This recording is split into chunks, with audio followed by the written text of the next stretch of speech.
राज्याच्या राजकारणाला हादरवणारी एक अत्यंत दुर्दैवी घटना काल मुंबईतील वरळी परिसरात घडली।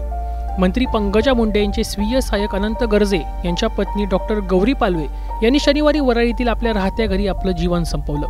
डॉक्टर पालवे या चांगले शिकले असून त्या मुंबईतील एका रुग्णालयाच्या दंत विभागात डॉक्टर म्हणून कार्यरत होत्या। गौरी पालवेंच्या कुटुंबाने अनंत गर्जे यांच्यावर गंभीर आरोप केलेत। त्यांचे विवाहबाह्य संबंध असल्याचं सुद्धा गौरीच्या कुटुंबाने पोलिसांना सांगितलंय। दरम्यान या सगळ्या प्रकरणात अनंत गर्जे नेमके कोण आहेत, त्यांची पार्श्वभूमी काय आहे तेच या व्हिडिओमधून जाणून घेऊयात। त्यामुळे हा व्हिडिओ शेवटपर्यंत नक्की पहा। अनंत गर्जे हे अहिल्यानगर जिल्ह्यातील पाथर्डी तालुक्याचे रहिवासी आहेत। जवळपास 4 वर्षापासून मंत्री पंकजा मुंडे यांचे ते स्वीय सहाय्यक म्हणून कार्यरत होते। ते व्यवसायाने मेकॅनिकल इंजिनियर असून 2011 ते 2016 दरम्यान त्यांनी आपली पदवी पुण्याच्या डी.वाय. पाटील कॉलेजमधून पूर्ण केली। त्यानंतर 2018 ते 2023 त्यांनी मुख्यमंत्री फेलोशिप कार्यक्रमांतर्गत अंबेजोगाईतही महत्त्वपूर्ण काम केले। या धक्कादायक घटनेमुळे एकच खळबळ उडाली असून गौरीचे पती अनंत गर्जे यांचे किरण इंगळे नावाच्या महिलेशी संबंध होते अशी धक्कादायक माहिती समोर आली आहे।